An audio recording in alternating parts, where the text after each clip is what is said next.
I worked 3 jobs for 16 years to save $92,000 for my daughter's college education, and my sister stole every penny. Let me tell you who I am first. My name is Jennifer. I am a single mother. And for 16 years, I sacrificed everything, absolutely everything, so my daughter Emma could have the future I never had. Emma's father left when she was 2 years old. Just walked out one day and never came back. No child support. No phone calls. No birthday cards. Nothing. It was just me and Emma against the world. I was 24 years old, working as a nurse at County General Hospital, living paycheck to paycheck in a tiny 2-bedroom apartment. But I made myself a promise the day he left. I looked at my baby girl sleeping in her crib and I said out loud, Emma will go to college. She will have opportunities. She will have choices. I will make sure of it. So I started saving. $5 here. $10 there. Whatever I could scrape together after rent and groceries and diapers. But it was not enough. Not nearly enough. So I got a second job. Weekend catering for weddings and corporate events. I would work my nursing shift Friday night, come home at 7 a.m. Saturday morning, sleep for 3 hours, then put on my catering uniform and serve hors d'oeuvres to people who spent more on one party than I made in 6 months. I did that every single weekend for 8 years. Then when Emma was 10, I added a third job, freelance bookkeeping for small businesses. I would do it late at night after Emma went to bed, sitting at our kitchen table with a calculator and stacks of receipts, my eyes burning from exhaustion. 3 jobs. 16 years. I never bought new clothes for myself. Everything I wore came from thrift stores or clearance racks.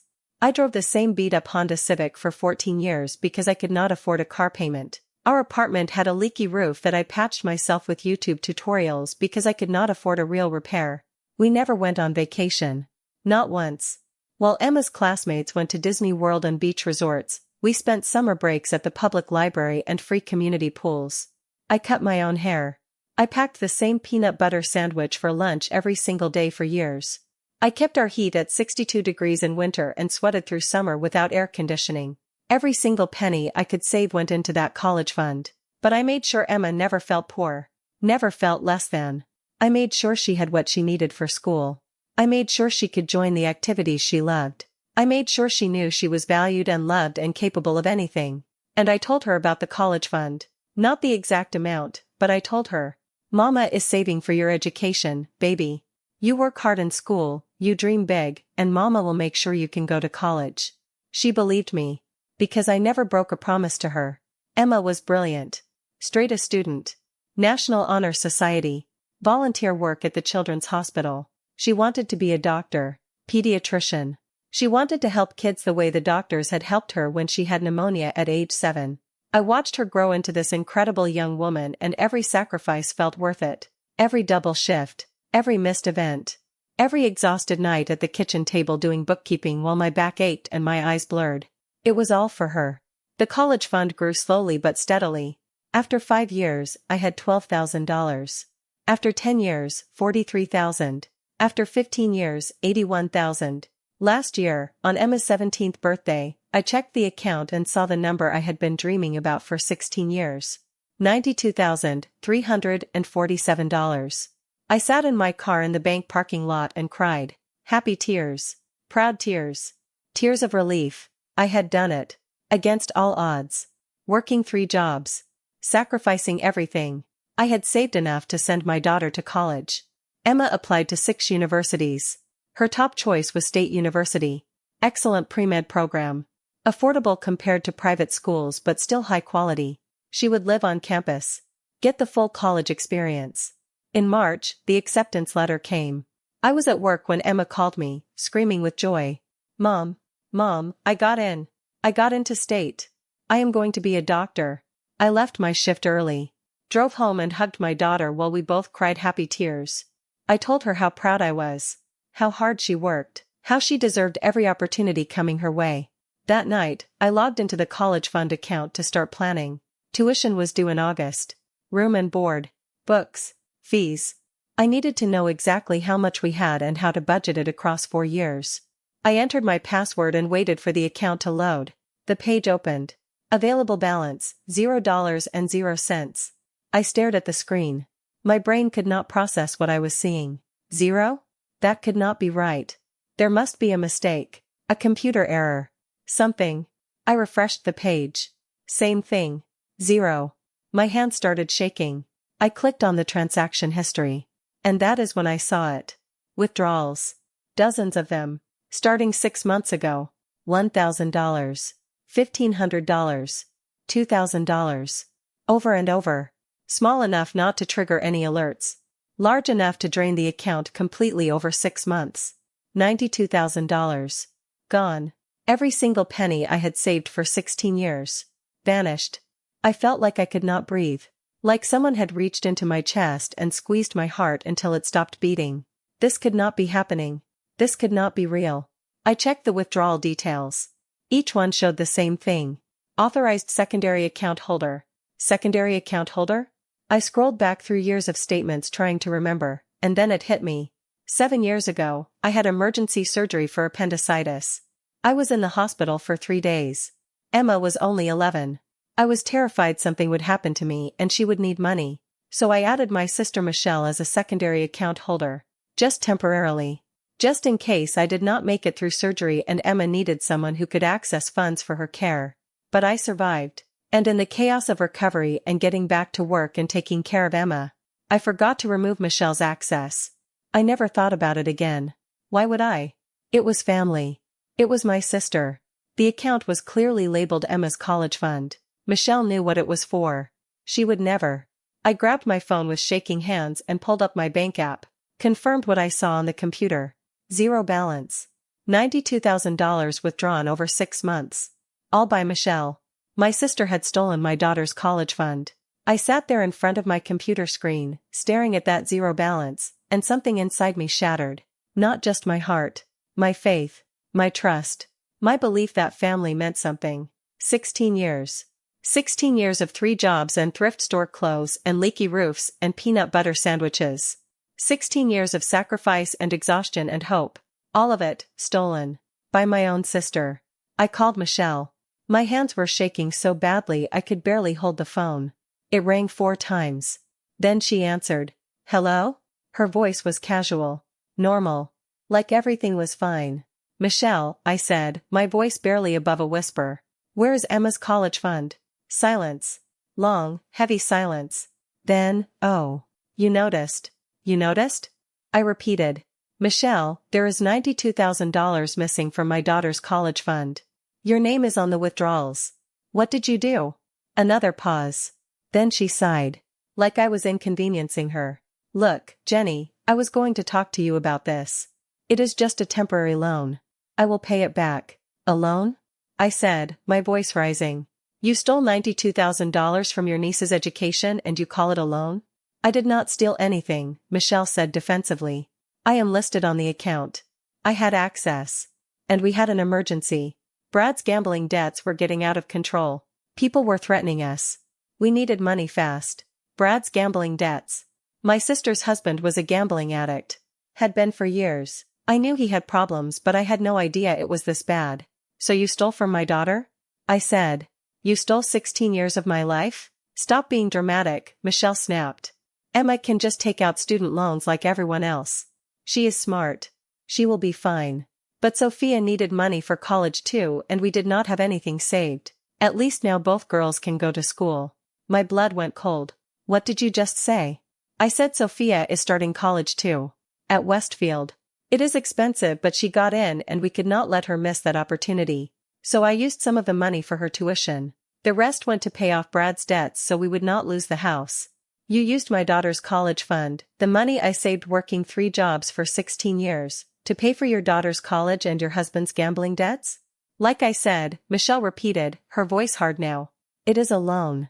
I will pay you back eventually. Stop making this into a big deal. Family helps family. I hung up. I could not listen to another word. I felt like I was drowning. Like the walls were closing in. Like everything I had worked for was crumbling around me. $92,000. 16 years. Gone. Emma's college started in 5 months. Tuition was due in August. I had nothing. No savings. No backup plan. Nothing. How was I going to tell my daughter that everything I promised her was a lie? That mama could not actually send her to college because her aunt stole everything? I sat there in the dark, staring at that zero balance on my computer screen, and I made a decision. I was not going to let this destroy Emma's future. I was not going to let Michelle win. I was not going to let 16 years of sacrifice be for nothing. If Michelle wanted to call this a family matter, fine. I would show her exactly what family does when you betray them. I was going to get my daughter's money back. Every single penny. And Michelle was going to pay for what she did. I did not sleep that night. I sat at my kitchen table until dawn, staring at my laptop screen, going through every single transaction in that account. Every withdrawal. Every date. Every amount. Michelle had been systematic. Strategic. The first withdrawal was exactly 6 months ago. $1,500. Not enough to trigger any alerts. Not enough for me to notice since I only checked the account every few months. 2 weeks later, another 2,000. Then 1,800. Then 2,500. Over and over. Small enough to fly under the radar. Large enough to drain everything in 6 months. She had planned this. Carefully. Deliberately. This was not some desperate emergency decision. This was calculated theft. Emma came into the kitchen around 7 a.m., still in her pajamas, smiling. Ready to talk about college plans. Dorm room shopping. Class schedules. Her future. I could not tell her yet. Not until I knew what I was going to do. Not until I had a plan. So I smiled and made her breakfast and listened to her talk about orientation and roommate assignments, and the whole time I felt like I was being ripped apart inside. After Emma left for school, I called the bank, spoke to a manager named Patricia. I explained the situation. That a secondary account holder had drained my daughter's college fund without my knowledge or permission. Patricia was sympathetic but firm. "Ma'am, I understand this is upsetting. But the secondary account holder had legal access. The withdrawals were authorized by the system. This is not a bank error or fraud from our perspective. So my sister can just steal $92,000 and there is nothing you can do?" Patricia paused. "If you believe this was theft, you need to file a police report. This is a legal matter now, not a banking matter. We will cooperate fully with any investigation." I hung up and immediately called the non-emergency police line. An officer came to my apartment that afternoon. Officer Rodriguez. Young guy, maybe 30. He took my statement, looked at the bank records, and his expression grew darker as I explained. "This is tough," he said finally. "Because technically, your sister had legal access to the account. But the amount and the systematic nature of the withdrawals, this could be prosecuted as theft and fraud. You need to talk to a detective." He gave me a card for Detective Sarah Chen in the Financial Crimes Unit. I called her immediately. Left a detailed message. She called back 2 hours later. "Ms. Morrison, I reviewed the initial report. Can you come in tomorrow morning? I want to hear the full story." That night, I did something I should have done years ago. I went through my old text messages with Michelle, looking for anything that might prove she knew this account was off limits. That she understood it was only for Emma's education. And I found it. A text exchange from 4 years ago. Michelle had asked to borrow $3,000 for a family vacation. I said no, I did not have extra money lying around. Her response: "What about Emma's college fund? You have like $50,000 in there now, right?" My response: "That money is untouchable, Michelle. It is for Emma's education only. I would never use it for anything else and neither should anyone else. That is her future." Michelle's response: Okay, I get it. Sacred money. Got it." There it was. In writing. She knew.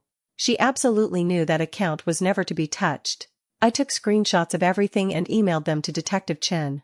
The next morning, I met with her. She was in her 40s, sharp eyes, no-nonsense demeanor. She listened to my entire story without interrupting. When I finished, she leaned back in her chair. "This is prosecutable," she said. "The amount puts it in felony territory. The systematic withdrawals show intent. And your text messages prove she knew the money was restricted. She did not just have access and make a mistake. She knowingly took money that was not hers. So what happens now? We investigate. We build a case. We present it to the district attorney. If they think we have enough evidence, they will file criminal charges. How long does that take? Weeks. Maybe months. I will not lie to you, Ms. Morrison. This is your sister. This is going to be hard. Are you prepared for that?" I looked at her directly. "My daughter starts college in 5 months. My sister stole 16 years of my sacrifice. Yes. I am prepared." Detective Chen nodded. "Then let's get your daughter's future back. I left the police station and drove straight to Michelle's house. I had not told her I was coming. I wanted to see her face when I confronted her with everything I knew. Michelle lived in a nice suburban home. 3 bedrooms. 2-car garage. Manicured lawn. The kind of house I could never afford because I was too busy saving for Emma's education. I rang the doorbell. Michelle answered, surprised to see me. Jenny? What are you doing here? We need to talk, I said. Now. She hesitated, then let me inside. We sat in her living room. Expensive furniture. Big screen TV. Photos of Sophia in her cheerleading uniform. I came here to give you one chance, I said. One chance to make this right before I destroy you. Michelle's expression hardened. Destroy me? What are you talking about? I filed a police report, Michelle, for theft and fraud. $92,000. They are building a criminal case against you right now. Her face went pale. You called the police? On your own sister? You stole from your own niece, I said, my voice shaking. You stole 16 years of my life. You stole Emma's future. What did you think would happen? Michelle stood up, angry now. This is insane. It was a family loan. You are going to send me to jail over a misunderstanding? It was not a misunderstanding, I said. I pulled out my phone and showed her the screenshots of our old text exchange. You knew that money was off limits. You said it yourself. Sacred money. You knew. And you took it anyway. Michelle stared at the screen. Her face shifted from anger to fear. I was desperate, she said quietly. Brad's gambling debts were out of control. We were going to lose everything. So you decided to take my everything instead? I was going to pay you back. When? I demanded. When were you going to pay me back? After you paid for Sophia's college? After you paid off Brad's $200,000 in gambling debts? You do not have that money, Michelle. You never planned to pay me back. You just hoped I would not notice until it was too late. She did not answer. Because she knew I was right. I have one offer, I said. You return every penny. All $92,000. Within 30 days. And I drop the charges. Michelle laughed. A bitter, desperate laugh. I do not have $92,000, Jenny. I used it. It is gone. Most of it went to Brad's debts. The rest went to Sophia's tuition. I cannot just magic that money back. Then you should have thought about that before you stole it, I said. You have 30 days. Sell something. Take out a loan. I do not care. But if you do not return Emma's money, I will see you in court. And I will make sure you go to prison. I stood up and walked toward the door. Michelle followed me, panicking now. Jenny, wait. Please. We can work something out. I can pay you back in installments. Monthly payments. Just do not press charges. Please. I turned to look at her. For 16 years, I worked 3 jobs. I wore second-hand clothes. I drove a car held together with duct tape. I went without so Emma could have a future. And you live in this nice house with your nice things, and you took everything from us because you could not be bothered to save for your own daughter. Tears were streaming down Michelle's face now. I am sorry. I am so sorry. I made a mistake. You made a choice, I said. Now live with it. I left and drove straight to my mother's house. If anyone could talk sense into Michelle, it was Mom. Patricia. She lived 20 minutes away in a small house Dad left her when he passed 10 years ago. Mom answered the door, happy to see me. Jennifer. What a nice surprise. Come in, come in. We sat in her kitchen. She made tea. Asked about Emma. I let her talk for a few minutes before I dropped the bomb. Mom, Michelle stole Emma's college fund. My mother went very still. What? I explained everything. The $92,000. The systematic withdrawals. Brad's gambling debts. Sophia's tuition. The police report. When I finished, my mother was quiet for a long moment. Then she said, "Are you sure it was not just a misunderstanding?" I stared at her. A misunderstanding? Michelle said she planned to pay you back, Mom continued. Maybe she just borrowed it temporarily and you were overreacting. Overreacting? I said, my voice rising. Mom, she stole $92,000. 16 years of savings.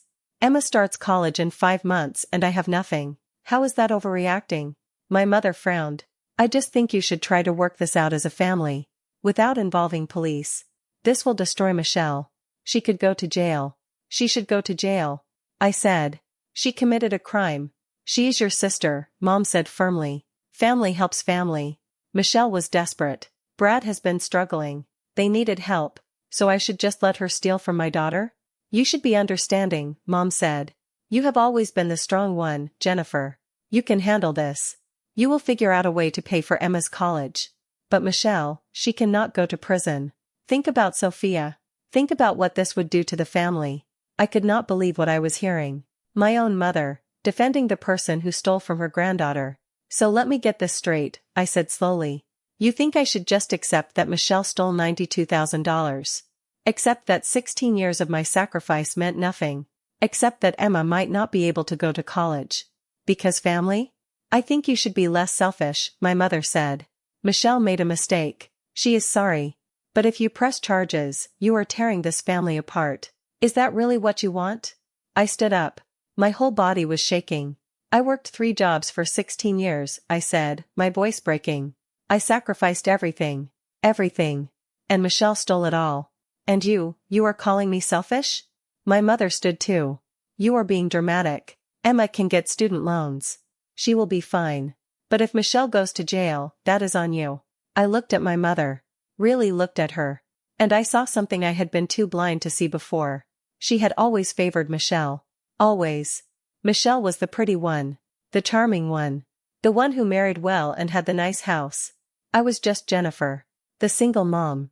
The one who worked herself to death. Mom had never respected my sacrifices.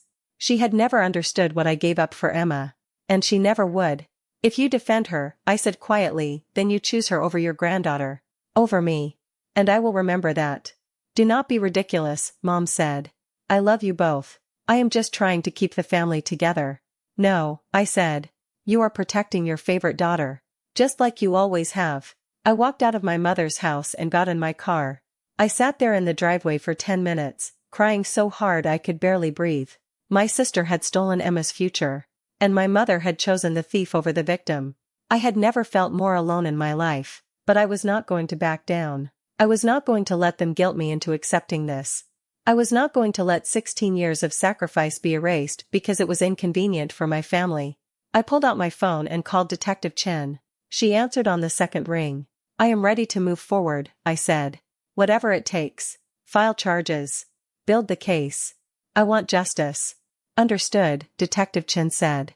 We will get started immediately. One more thing, I said. Can I also talk to someone about emergency funding for Emma? She needs to start college in 5 months and I have nothing. There are resources, Detective Chen said gently. Victim assistance programs. Emergency education grants. I will connect you with a social worker who specializes in helping families in situations like this. Thank you, I whispered. After I hung up, I sat in my car and let myself cry for 5 more minutes. Then I wiped my eyes, started the engine, and drove home. Michelle thought she could steal from me and get away with it because we were family. Mom thought I would back down because keeping the peace was more important than justice. They were both wrong. I was not backing down. I was not staying silent. I was not accepting this. I was going to fight. For Emma. For her future. For every single sacrifice I made over 16 years. And if that meant destroying my relationship with my sister and my mother, then so be it. Because my daughter's future was worth more than their comfort. Detective Chen connected me with a victim advocate named Lisa Martinez the next day. Lisa worked for a nonprofit that helped families affected by financial crimes. She met me at a coffee shop near my apartment, carrying a thick folder full of resources. Jennifer, she said, sitting across from me. I have read your case file. I am so sorry this happened to you and Emma. But I want you to know, you are not alone. And there are options. She opened the folder and pulled out several documents. First, she said, we need to get Emma to college in August. That is 5 months away. The criminal case against your sister could take months or even a year to resolve. We cannot wait for that. So what do? You contact Emma's university immediately. You explain the situation. You provide them with copies of the police report and evidence of the theft. Many universities have emergency grant programs specifically for situations like this. Will they believe me? Lisa nodded. Universities deal with financial emergencies all the time. A police report and bank statements showing the theft are strong evidence. They will take this seriously. What else? You apply for every scholarship and grant Emma qualifies for. I have a list here of programs that provide emergency funding for students whose college savings were stolen or lost. Some are specifically for single-parent families. Some are for pre-med students. You apply to all of them. She handed me a packet. There were at least 20 programs listed. This is a lot, I said. I know, Lisa said gently.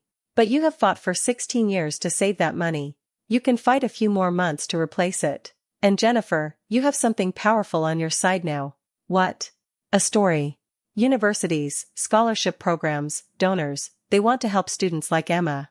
A brilliant girl whose college fund was stolen by her own aunt. That is the kind of story that gets attention. That gets funding. I felt a flicker of hope for the first time in days. What about the criminal case? I asked. That is separate, Lisa said. Detective Chen is building that case. But there is something else you need to do. You need a lawyer. For the criminal case? No.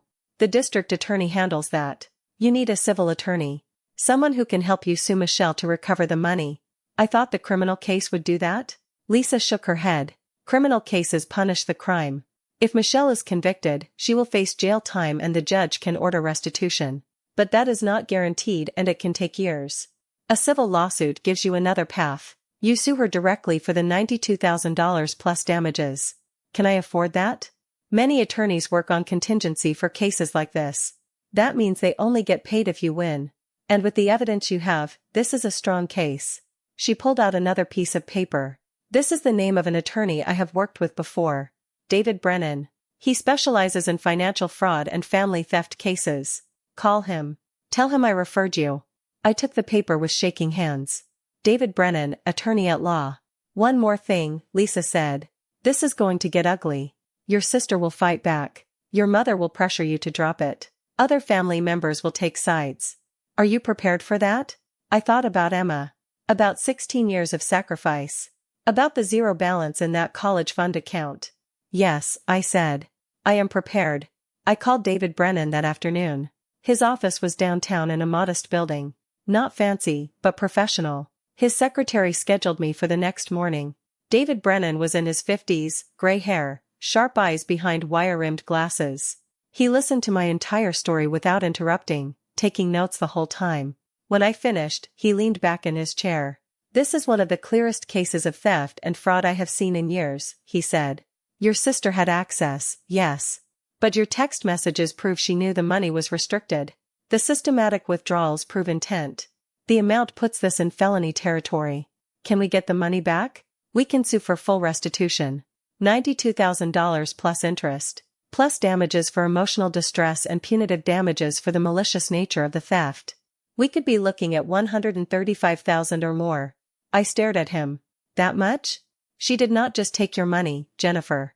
She waited until right before Emma was supposed to start college. That timing was not an accident. She maximized the damage. A judge will see that. What do I need to do? First, we file a civil lawsuit. That is separate from the criminal case.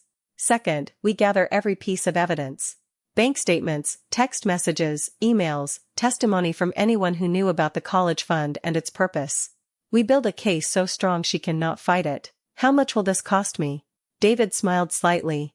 I work on contingency for cases like this. I take 30% of whatever we recover. If we do not win, you owe me nothing. So if you get me $135,000, you keep about $40,000 and I get $95,000? Exactly.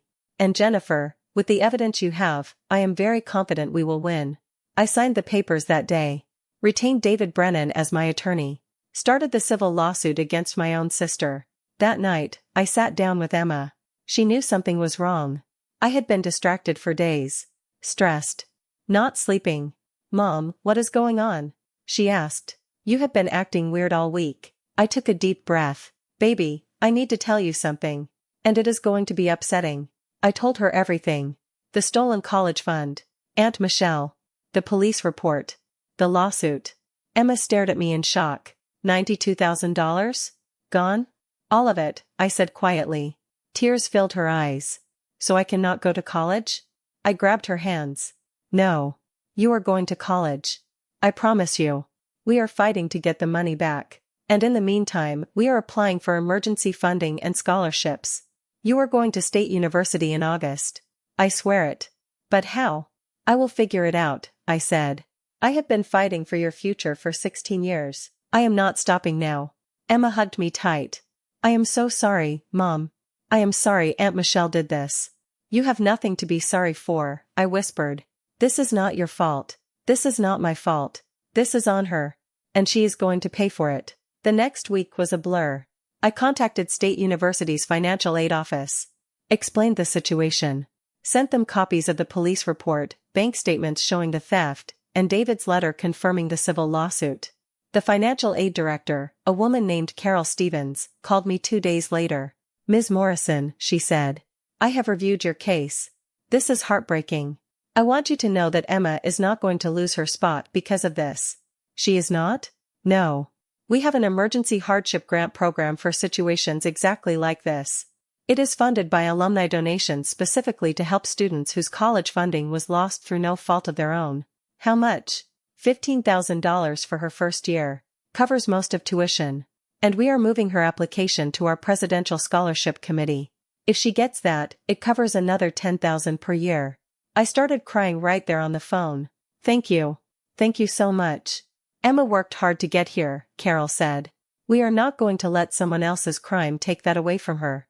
I also applied to every scholarship program on Lisa's list. Spent hours filling out applications, writing essays, gathering letters of recommendation. Some required Emma to write about the theft. About how it felt to have her college funds stolen by family. It was painful for her. But she did it. Because she understood what was at stake. Meanwhile, Detective Chen was building the criminal case. She called me in for another meeting 2 weeks after my first visit. We have enough to move forward, she said. I am submitting everything to the district attorney's office today. Bank records. Your text messages. Testimony from bank employees about the systematic nature of the withdrawals. Character witnesses who can testify about the college fund's purpose. What happens next? The DA reviews it. If they agree to prosecute, they file formal charges. Michelle will be arrested and arraigned. Then it goes to trial unless she takes a plea deal. How long? Months. Maybe 6 to 8 months minimum. These things move slowly. What if she tries to run? Detective Chen smiled grimly. We have already flagged her in the system. If she tries to flee, she will be stopped at any border or airport. She is not going anywhere. A week later, Michelle called me. Her voice was panicked. Jennifer, please. You have to drop this. The police came to my house today. They said the DA is filing charges. They said I could go to prison.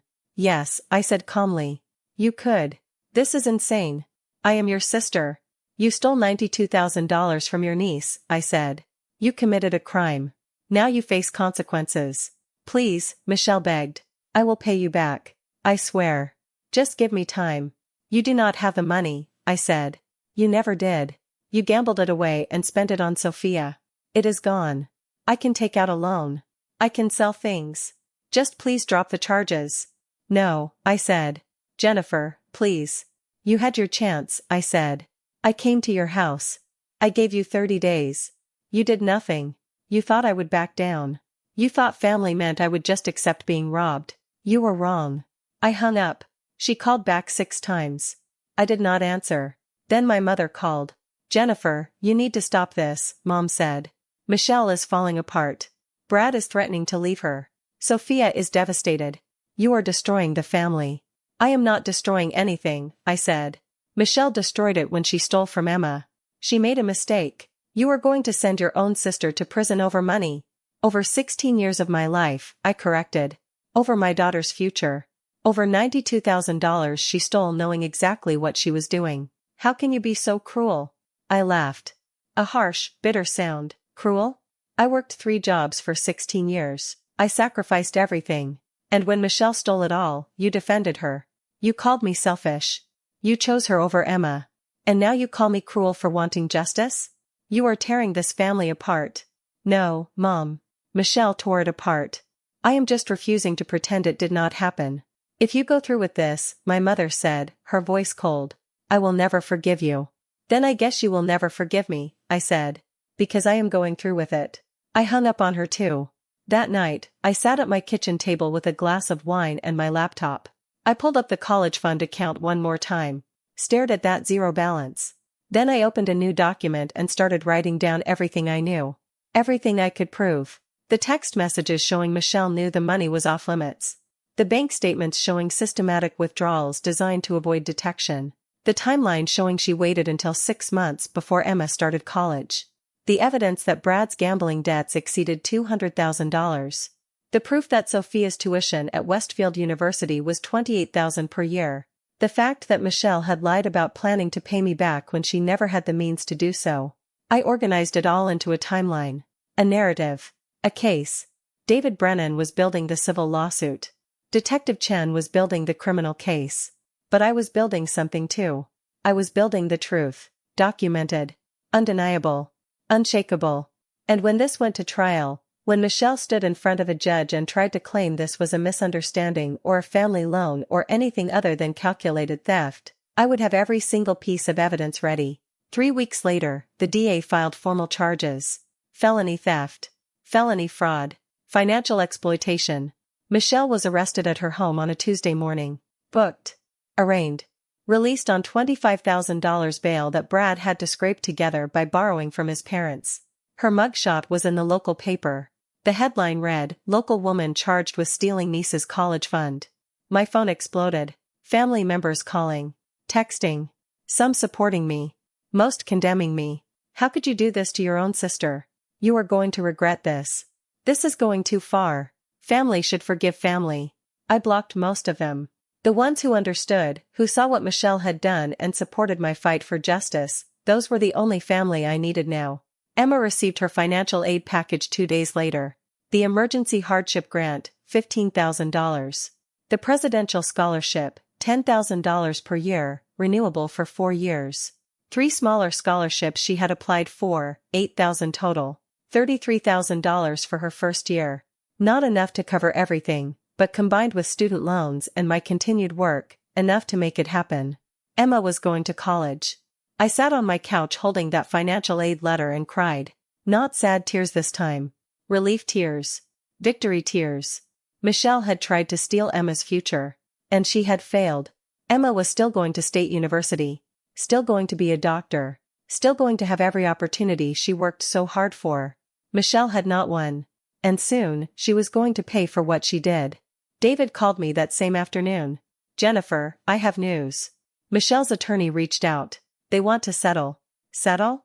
"They are offering $50,000 if you drop the civil lawsuit." I was quiet for a moment. "That is only half of what she stole." "I know," David said.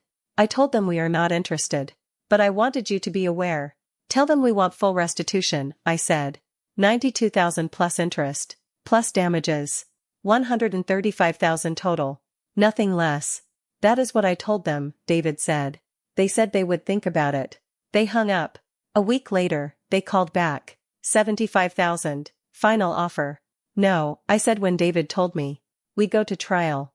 I want her in court. I want a judge to hear what she did. I want it on public record. I do not care if it takes longer." David did not argue. "Understood. We prepare for trial." The criminal trial was scheduled for 6 months out. September. The civil trial was scheduled for November.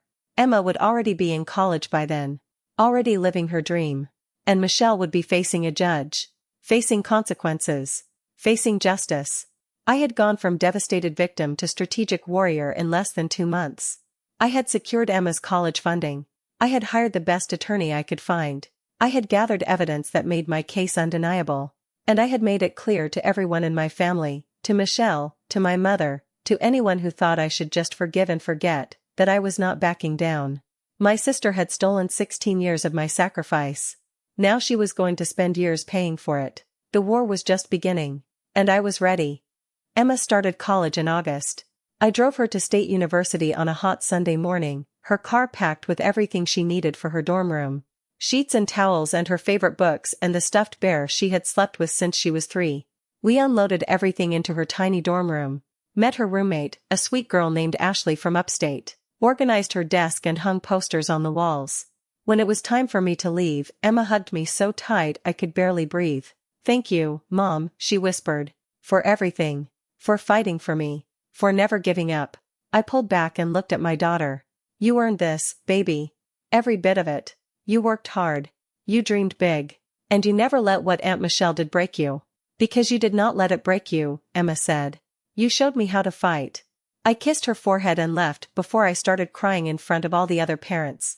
I sat in my car in the parking lot for 20 minutes, watching students move in, parents hugging their kids goodbye, everyone starting this new chapter. Emma was here. She was in college. Despite everything Michelle had done, Emma was exactly where she was supposed to be. But the fight was not over. The criminal trial started 3 weeks later. Early September. I sat in the courtroom on the first day, hands folded in my lap, watching Michelle walk in with her attorney. She looked thin, tired. Her hair was pulled back in a severe bun. She wore a conservative navy suit, probably chosen by her lawyer to make her look sympathetic. She would not look at me. Not once. The prosecutor was a woman named Angela Reyes.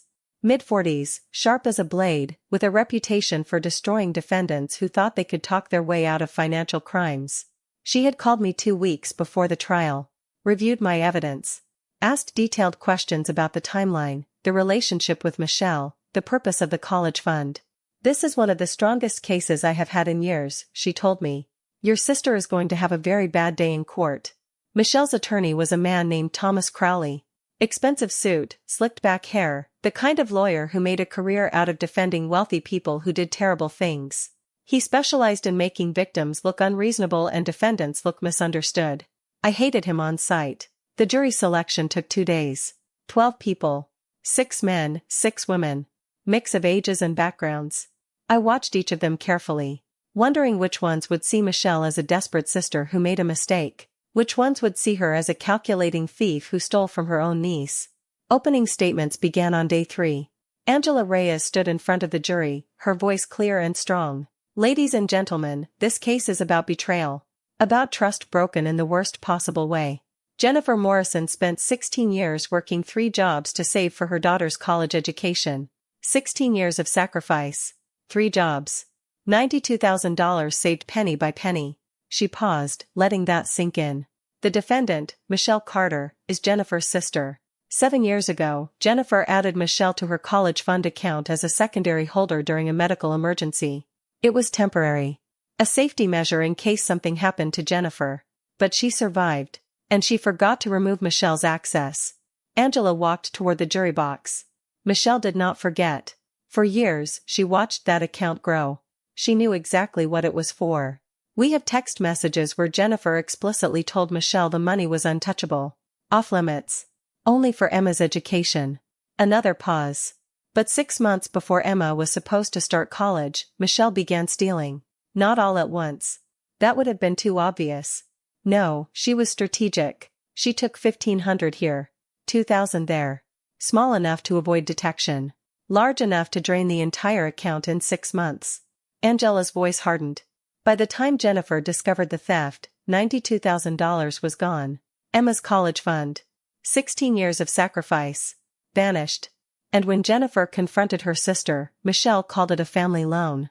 Said she planned to pay it back. But Michelle never had the money to pay it back. She had spent it on her husband's gambling debts and her own daughter's tuition. Angela turned to look at Michelle. This was not a mistake. This was not a misunderstanding. This was calculated theft, and the evidence will prove it beyond any reasonable doubt. She sat down. Thomas Crowley stood for Michelle's opening statement. He smiled at the jury. Warm. Disarming. "Ladies and gentlemen, this is a tragedy. A family torn apart by a misunderstanding. Yes, Michelle Carter withdrew money from an account she had legal access to. But this was not theft. This was a desperate sister trying to save her family from financial ruin." He walked toward the jury, hands in his pockets. Casual. Like we were all just having a conversation. "Michelle's husband, Brad, has a gambling problem. It is an addiction. A disease. And it nearly destroyed their family. They were facing threats from creditors. They were about to lose their home." Michelle was terrified. So she turned to the one resource she had access to, an account where she was listed as a legal account holder. I felt my jaw clench. Did she make a mistake? Yes. Should she have asked Jennifer first? Absolutely. But was this theft? No. Because Michelle fully intended to pay the money back. She was not trying to steal from her niece. She was trying to save her family. Thomas paused dramatically. "Jennifer Morrison is angry. I understand that. Anyone would be. But anger does not make this a crime. And the prosecution has to prove beyond a reasonable doubt that Michelle intended to permanently deprive Jennifer of this money. They cannot prove that. Because it is not true." He sat down. I wanted to scream. To stand up and call him a liar. But I stayed silent, trusting Angela. Trusting the evidence. The prosecution's case began immediately. Angela called me to the stand first. I walked to the witness box, raised my right hand, swore to tell the truth. Angela asked me to tell my story. From the beginning. How I became a single mother. How I started saving for Emma's college. The 3 jobs. The 16 years of sacrifice. I told them everything. The second-hand clothes. The leaky roof I patched myself. The peanut butter sandwiches. Every single sacrifice I made. The jury was listening. Really listening. Then Angela asked me about adding Michelle to the account. It was 7 years ago, I said. I had emergency appendicitis surgery. I was terrified something would happen to me and Emma would need money. So I temporarily added my sister as a secondary account holder. Just in case. Did you intend for this to be permanent? No. It was supposed to be temporary. But after I recovered, in the chaos of getting back to work and taking care of Emma, I forgot to remove her access. Did Michelle know what this account was for? Yes. Absolutely. Everyone in the family knew. It was Emma's college fund. That was its only purpose. Angela pulled up the text message exchange on a screen for the jury to see. Is this a conversation between you and Michelle from 4 years ago? I looked at the screen. Yes. That is when she asked to borrow money for a vacation. I told her no. And I reminded her that Emma's college fund was untouchable. Can you read your exact words to the jury? I cleared my throat. I said, that money is untouchable, Michelle. It is for Emma's education only. I would never use it for anything else and neither should anyone else. That is her future. And Michelle's response? She said, okay, I get it. Sacred money. Got it. So Michelle understood, for years before she began withdrawing money, that this account was off limits? Yes. She absolutely understood. Angela showed the jury the bank statements. The systematic withdrawals over 6 months. The dates. The amounts. When did you discover the money was gone? In March. Right after Emma got her college acceptance letter. I went to check the account to start planning tuition payments. The balance was 0. How did that feel? I started crying then. Could not help it. The tears just came. Like my entire world collapsed, I whispered. 16 years. Gone. I had promised Emma she could go to college. And suddenly I had nothing. What did you do? I called Michelle. Confronted her. She admitted she took the money. Said it was a loan. That she planned to pay it back. Did you believe her? No. Because she told me she used it to pay Brad's gambling debts and Sophia's college tuition. She did not have $92,000. She never planned to pay me back. She just hoped I would not find out until it was too late. Thomas Crowley cross-examined me next. He tried to make me look vindictive. Tried to suggest I was overreacting. Tried to imply that maybe I should have been more understanding of my sister's financial struggles. Ms. Morrison, he said. Is it true that you called the police on your own sister within days of discovering the withdrawals? Yes. You did not try to work it out as a family first? I gave her 30 days to return the money, I said. She refused. She did not have it. But you could have given her more time. Been more patient. I looked directly at him. My daughter was starting college in 5 months. I had worked 3 jobs for 16 years. My sister stole it all. How much patience was I supposed to have? Some of the jurors nodded. Thomas moved on quickly. Is it not true that Michelle was listed as a legal account holder? Yes. But that does not give her the right to steal money she knew was not hers. But she had legal access. Legal access does not equal permission, I interrupted. She knew that account was only for Emma. She said it herself. Sacred money. She knew. And she took it anyway. Thomas asked a few more questions but he could not shake me. I had lived this for 16 years. I knew every detail. Every sacrifice. Every dollar. When I stepped down, Angela called Detective Sarah Chen to the stand. Detective Chen walked the jury through the investigation. The bank records. The pattern of withdrawals. The interviews with Michelle where she admitted taking the money. She confirmed that the systematic nature of the withdrawals indicated planning and intent. That this was not an impulsive decision but a calculated scheme. Then Angela called a forensic accountant who analyzed Michelle's finances. He testified that Michelle and Brad's financial situation was dire. Over $200,000 in gambling debts. Credit cards maxed out. Second mortgage on the house. But here is what is important, he said. Based on their income and expenses, there was no realistic way Michelle could ever pay back $92,000. Her claim that she intended to repay it was financially impossible. The jury took notes. Angela also called several character witnesses. People who knew about the college fund, who had watched me save for years, who could testify to the account's sole purpose. Emma's high school guidance counselor, my coworker from the hospital, even my neighbor who used to watch Emma when she was little. All of them said the same thing. Everyone knew that account was for Emma's education. Only Emma's education. It was never meant to be touched. The prosecution rested after 3 days. Then it was Michelle's turn. Thomas Crowley called Michelle to the stand. She walked up slowly, dabbing her eyes with a tissue. Playing the victim, Thomas asked her to tell her side of the story. Michelle talked about Brad's gambling addiction, how it spiraled out of control, how they were drowning in debt, how she was terrified they would lose everything. I was desperate, she said, her voice breaking. I did not know what else to do. The account had my name on it. I thought Jenny would understand. We are family. I thought she would help. Did you intend to steal from your sister? No. Never. I fully intended to pay her back. I was going to set up a payment plan. I just needed time. Why did you not ask Jennifer for permission first? Michelle looked down. I was ashamed. I did not want to admit how bad things had gotten. I thought if I could just borrow the money temporarily and then pay it back before Emma needed it for college, Jenny would never even have to know. But you knew the account was for Emma's education? Yes. But I thought I could fix everything before it mattered. Thomas asked a few more sympathetic questions, painting Michelle as a desperate woman who made a mistake under extreme pressure. Then Angela Reyes stood for cross-examination, and Michelle's entire defense crumbled. Ms. Carter, Angela said, you testified that you intended to pay back the $92,000. Is that correct? Yes. How? Michelle blinked. What? How were you going to pay it back? You and Brad make a combined income of $97,000 per year. You have over $200,000 in debt. A mortgage. A car payment. 2 children. Where exactly were you going to find $92,000? Michelle stammered.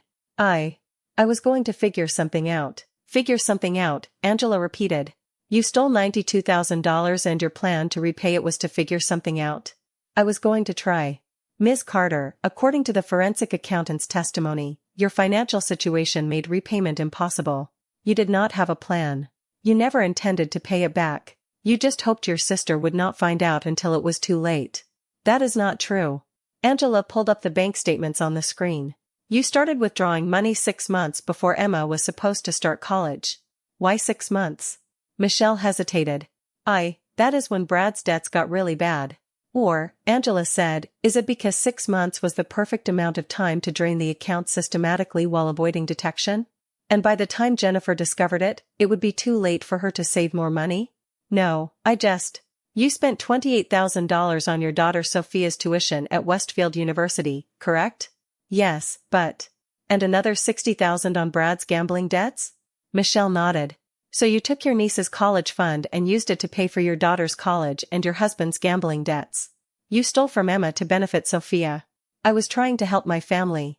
At Emma's expense, Angela said coldly. You chose your daughter's education over your niece's. Your husband's addiction over your sister's 16 years of sacrifice. Michelle started crying. Real tears this time. Not the performed ones from earlier. Angela pulled up the text messages again. For years ago, Jennifer told you this money was untouchable. Sacred. Only for Emma's education. You acknowledged that. You said you understood. And then 4 years later, you systematically stole every penny. That is not desperation, Ms. Carter. That is betrayal. Michelle could not respond. She just cried. One more question, Angela said. After Jennifer discovered the theft and confronted you, did you immediately start trying to pay it back? Michelle was silent. Did you sell your car? Take out a loan? Sell possessions? Make any effort at all to return what you stole? I did not have anything to sell, Michelle whispered. So you stole $92,000, spent it all, and made zero effort to repay it. Because you never intended to. You just hoped your sister would forgive you because you are family. Michelle looked at the jury, then at me, then down at her hands. No further questions, Angela said. The defense called a few more witnesses. Brad, trying to explain his gambling addiction. A therapist who talked about the stress Michelle was under. Their daughter Sophia, crying about how her family was falling apart. But none of it changed the facts. Michelle had access. Michelle knew the money was off limits. Michelle stole it anyway. Michelle spent it. Michelle made no effort to repay it. Closing arguments happened 2 days later. Angela Reyes stood before the jury one final time. The defense wants you to believe this was a desperate mistake. A sister helping family. But the evidence tells a different story. Michelle Carter had 7 years of access to that account. She never touched it. Not until 6 months before Emma needed it for college. That timing was not an accident. It was strategic. She paused. She took small amounts to avoid detection. She spent the money on her own daughter's education and her husband's gambling debts. And when she was caught, she made no effort to return it. Because she never intended to. She gambled, not just with cards, but with her sister's trust. With her niece's future. And she lost. Angela looked each juror in the eye. This is not a tragedy.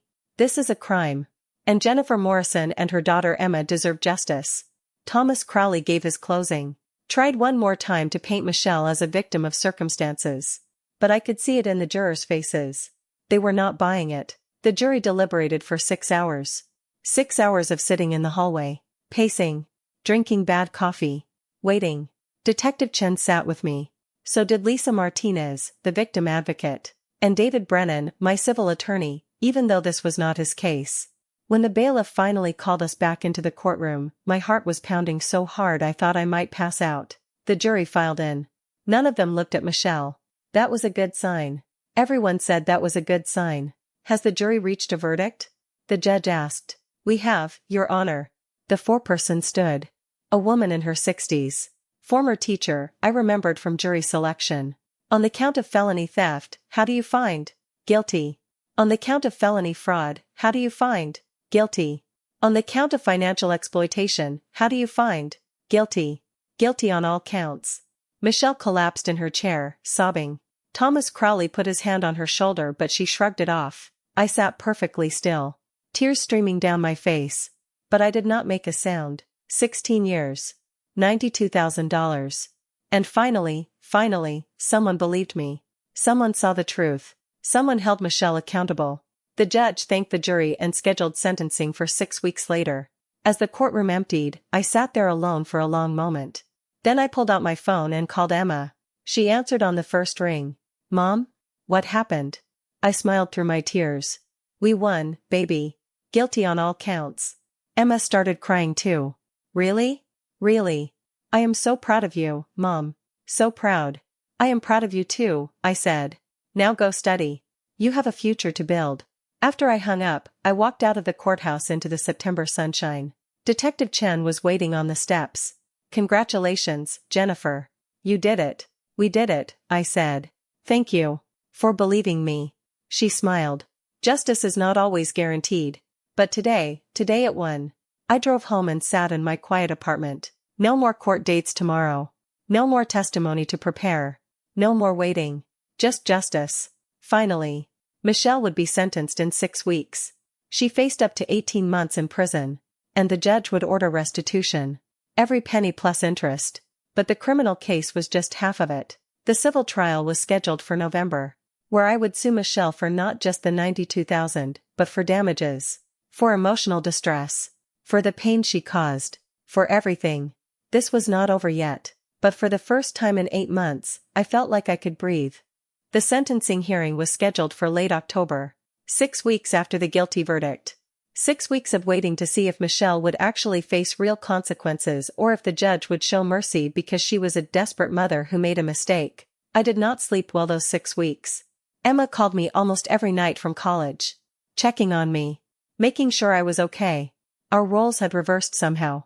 My daughter taking care of me when it should have been the other way around. But she was thriving at State University. Her first semester grades were perfect. 4.0. She loved her classes. She had joined the pre-med club. She was making friends. Building the future I had worked 16 years to give her. That kept me going. The morning of the sentencing hearing, I wore the same navy dress I had worn for the trial. I wanted to look strong. Composed. Not like the broken woman Michelle had tried to create when she stole everything from me.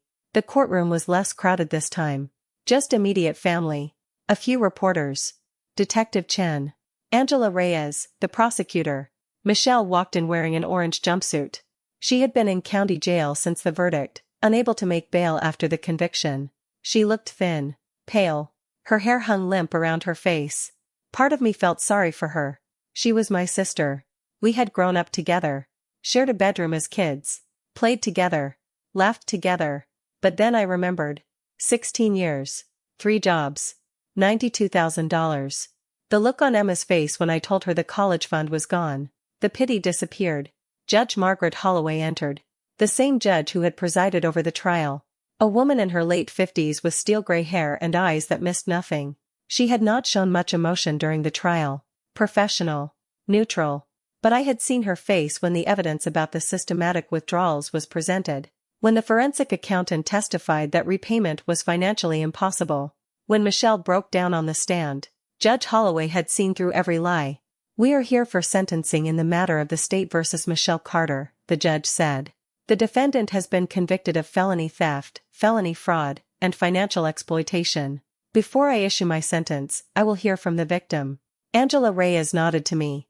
I stood on shaking legs and walked to the podium. I had written a victim impact statement. Practiced it dozens of times. But standing there, looking at Michelle in her orange jumpsuit, looking at the judge who would decide her fate, I could barely breathe. I unfolded my paper and began to read. "Your Honor, my name is Jennifer Morrison. For 16 years, I worked 3 jobs to save for my daughter Emma's college education. I was a single mother. Emma's father abandoned us when she was 2 years old. It was just me and Emma against the world." My voice shook, but I kept going. I worked as a nurse at County General Hospital. Night shifts. Weekend shifts. Double shifts. I worked catering jobs every Saturday and Sunday. I did freelance bookkeeping late at night after Emma went to bed. For 16 years, I sacrificed everything. New clothes. Vacations. Home repairs. My own education. My own dreams. Everything went into that college fund. I looked up at the judge. $92,347. That is what I saved, penny by penny, dollar by dollar, over 16 years. I paused, gathering strength. Michelle is my sister. I trusted her. 7 years ago, during a medical emergency, I added her to the account temporarily. I forgot to remove her access. And she used that access to systematically steal every single penny. My voice hardened. She did not take it all at once. That would have been too obvious. No, she was strategic. She took $1,500 here, $2,000 there. Over 6 months, she drained the entire account. And she timed it perfectly. She waited until 6 months before Emma was supposed to start college. When it would be too late for me to save more. Too late to fix it. I felt tears on my cheeks, but I did not wipe them away. When I confronted her, she called it a family loan. She said she planned to pay it back, but she spent $28,000 on her own daughter's tuition, $60,000 on her husband's gambling debts. She never had any intention of paying me back. She just hoped I would forgive her because we are family. I looked directly at Michelle. She stole 16 years of my life. She stole my daughter's future. And when she was caught, she made no effort to make it right. She just expected me to accept it, to be understanding, to put her needs above my daughter's dreams. I turned back to the judge. Emma almost did not get to go to college because of what Michelle did. I had to fight for emergency funding, scholarships, grants. I had to humiliate myself by explaining that my own sister stole from us. Emma had to write essays about the theft for scholarship applications. My brilliant daughter had to relive her aunt's betrayal over and over just to get the education she earned. My voice broke. Michelle did not just steal money, Your Honor. She stole my peace. She stole my faith in family. She stole the moment I should have had with Emma when she got her acceptance letter. Instead of celebrating, I was drowning in panic and betrayal. I took a breath. I do not want revenge. I want justice.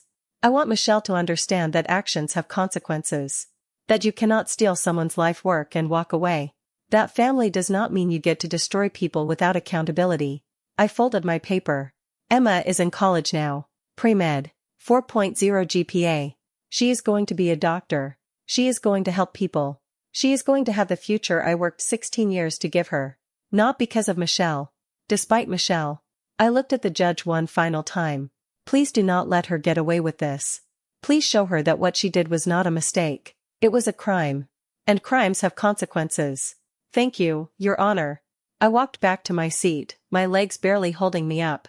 Michelle's attorney stood next. He gave a long speech about how Michelle was already suffering, how she had lost her marriage, Brad had filed for divorce during the trial, how her relationship with her daughter Sophia was damaged, how she had already learned her lesson. He asked for probation, community service, anything but jail time. Then Michelle stood to speak. Her voice was small, broken. Your Honor, I know what I did was wrong. I was desperate and I made terrible choices. I am sorry. I am so sorry. I never meant to hurt Jennifer or Emma. I love them. They are my family. She looked at me, tears streaming down her face. Jenny, I am sorry. I know that is not enough, but I am sorry. I wish I could take it back. I wish I could undo it, but I cannot. All I can do is say I am sorry and beg you to forgive me. I stared back at her, expressionless. Sorry did not give me back 16 years. Sorry did not erase Emma's panic when I told her the college fund was gone. Sorry did not repair the trust Michelle shattered. Sorry meant nothing. Judge Holloway looked at Michelle for a long moment. Then she spoke. Ms. Carter, I have presided over many cases in my 23 years on the bench. I have seen desperate people make terrible choices. I have seen families torn apart by addiction and debt and circumstances beyond their control. And I have learned to recognize the difference between a mistake and a calculated crime. The judge's voice was cold. What you did was not a mistake. You had 7 years of access to that account. You never touched it. Not until 6 months before your niece needed it for college. That timing was strategic. The small, systematic withdrawals were strategic. Everything about this was calculated. Michelle started crying harder. You did not steal from a stranger, Judge Holloway continued. You stole from your sister. A woman who worked 3 jobs for 16 years. Who sacrificed everything. And you stole from your niece. A brilliant young woman who earned her spot at university through hard work and dedication. The judge looked at the papers in front of her. The pre-sentence report recommends 18 months in state prison. The prosecution has asked for the maximum. Your attorney has asked for probation. Michelle held her breath. I am sentencing you to 18 months in state prison. You will serve a minimum of 9 months before you are eligible for parole. You are also ordered to pay full restitution of $92,347 plus 10% annual interest from the date of the first withdrawal. That brings the total to $108,612. Michelle gasped. Additionally, Judge Holloway said, you will pay Jennifer Morrison's legal fees and court costs. Approximately $27,000. Total restitution ordered, $135,612. You will make monthly payments of no less than $1,000 beginning immediately upon your release from prison. Failure to pay will result in wage garnishment and additional penalties. The judge looked directly at Michelle. You betrayed your family in the worst way possible. You exploited trust. You stole dreams. And you showed no remorse until you were facing consequences. This sentence reflects the severity of your crime and the calculating nature of your actions. She banged her gavel. Court is adjourned. Michelle collapsed in sobs. The bailiffs helped her stand and led her away. I sat perfectly still. 18 months. Full restitution plus interest. Legal fees. Justice. Angela Reyes came over to me. Congratulations, Jennifer. The judge saw through everything. Thank you, I whispered. For believing me. For fighting for us. You did the hard part, Angela said. You never gave up. I walked out of the courthouse and called Emma immediately. Mom? She answered. 18 months in prison, I said. Full restitution. $135,000 total. Emma was quiet for a moment. Then, she is really going to prison? Yes, baby. She is really going to prison. Good, Emma said fiercely. She deserves it. The civil trial was scheduled for mid-November. David Brennan, my civil attorney, had been preparing for months. He told me the criminal conviction made our civil case almost automatic. She has already been found guilty of theft and fraud, he explained. Now we just have to prove damages. Emotional distress. The cost of fighting this. The impact on Emma. And we ask for punitive damages on top of the restitution. How much are we asking for? David smiled. $200,000 total. Restitution, damages, and punitive. I want her to pay for every bit of pain she caused. The civil trial was shorter than the criminal one. Only 3 days. David presented the evidence again. The bank statements. The text messages. My testimony about the emotional toll. Emma's testimony about how the theft affected her college experience. Michelle's attorney tried to argue that she did not have $200,000. That this would destroy her financially. David's response was brutal. Your Honor, the defendant destroyed my client financially when she stole $92,000. She destroyed my client emotionally when she betrayed 16 years of trust. Now she claims we should feel sorry for her because facing consequences is hard? No. She made choices. Now she pays for them. The judge in the civil case was less sympathetic than Judge Holloway. He was a man in his 60s who clearly had no patience for Michelle's excuses. He ruled in our favor on everything. Full restitution, $92,347.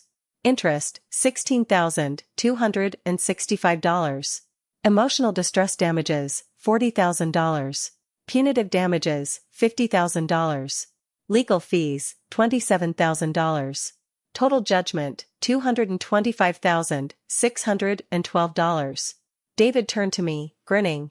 We won. Everything. I started laughing. Actually laughing. For the first time in months, I felt light. Michelle would be paying me for the rest of her life. Monthly payments. Wage garnishments. She would never escape this. Every single month, she would be reminded of what she did. That felt like justice. 2 years passed. Emma finished her sophomore year of college. Still 4.0 GPA. Still pre-med. She had already been accepted into a summer research program at a major hospital. She was exactly where she was supposed to be.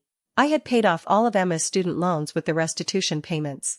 Every penny Michelle sent went directly to securing Emma's future. Michelle served 9 months in state prison and was released on parole. She got a job as a waitress at a chain restaurant, made minimum wage, lived in a tiny apartment. Every month, $1,000 of her paycheck went to me, court-ordered. Automatic. She had no choice. Her ex-husband Brad remarried. Sophia went to community college instead of Westfield because Michelle could no longer afford the tuition. My mother, Patricia, never apologized. She sent a Christmas card the first year with a note saying she hoped I was happy now that I had destroyed the family. I threw it away without responding. Some family members reached out eventually. Apologized for taking Michelle's side. Said they understood now what she had done. I forgave some of them. The ones who were genuinely sorry.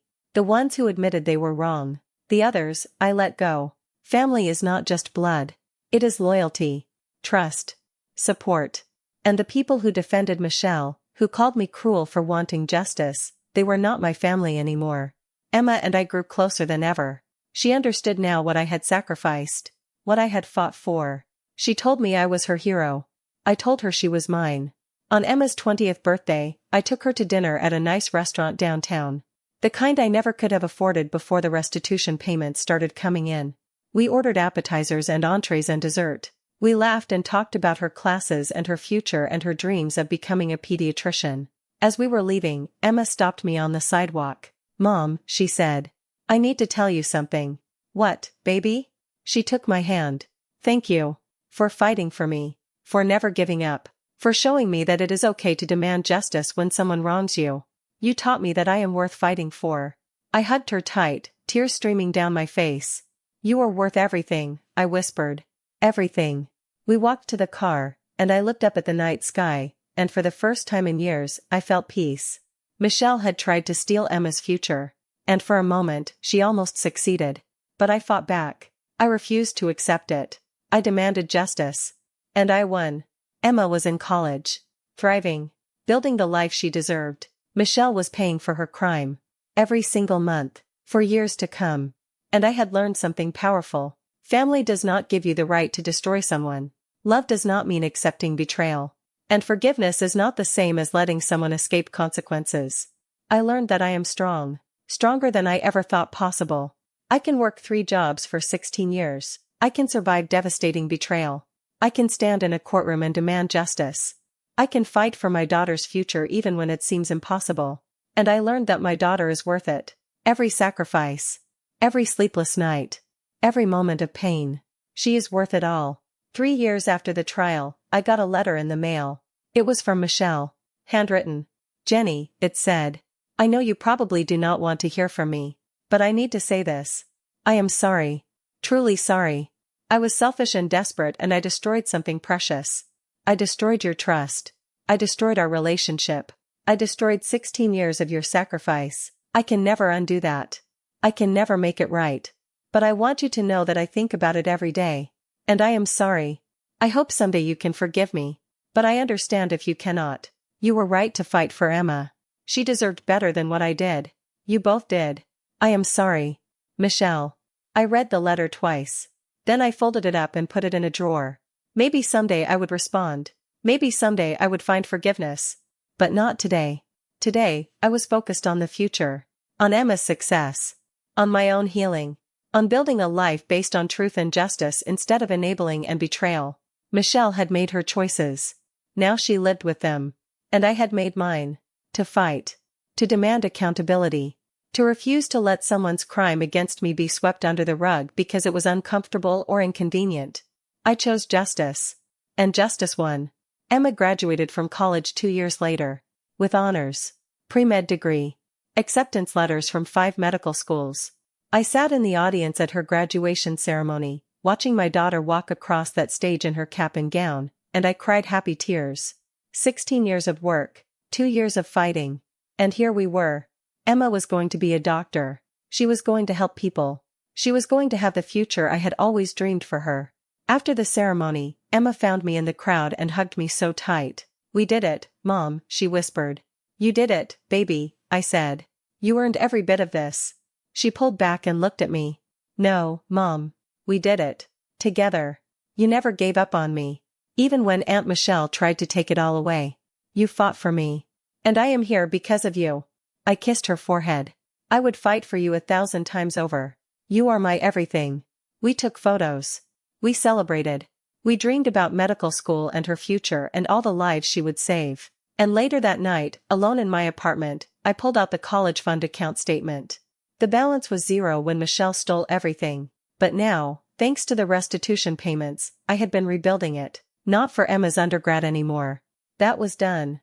But for medical school. For her future. For the next chapter.